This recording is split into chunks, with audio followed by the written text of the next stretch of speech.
Hi friends, আশা করছি সকলে ভালো আছেন। আমি সুব্রত, সঙ্গে রয়েছি আপনাদের, আর আপনারা দেখছেন ইউটিউব চ্যানেল ক্রিয়েটিভ সুব্রত।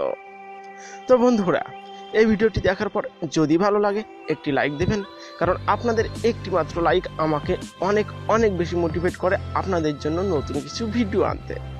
আর ভালো লাগলে অবশ্যই বন্ধুদের মাঝে শেয়ার করতে কিন্তু ভুলবেন না। কমেন্ট বক্সে আপনাদের মতামত জানাতেই পারেন। যে সমস্ত বন্ধু নতুন এখনো এই চ্যানেলটি ভিজিট করেননি, অবশ্যই ভিজিট করে দেখতে পারেন। ভালো লাগলে লাল অক্ষরে লেখা সাবস্ক্রাইব বাটনে ক্লিক করে পাশের বেল আইকনে ক্লিক করবেন এবং অল লেখাটাও ক্লিক করে রাখবেন। তাহলে পরবর্তীতে নতুন কোনো ভিডিও আপলোড করলেই তার নোটিফিকেশনটি পৌঁছে যাবে আপনাদের কাছে। তো সকলে অনেক অনেক ভালো থাকবেন। আবার আসবো নতুন কিছু আইডিয়ার সঙ্গে।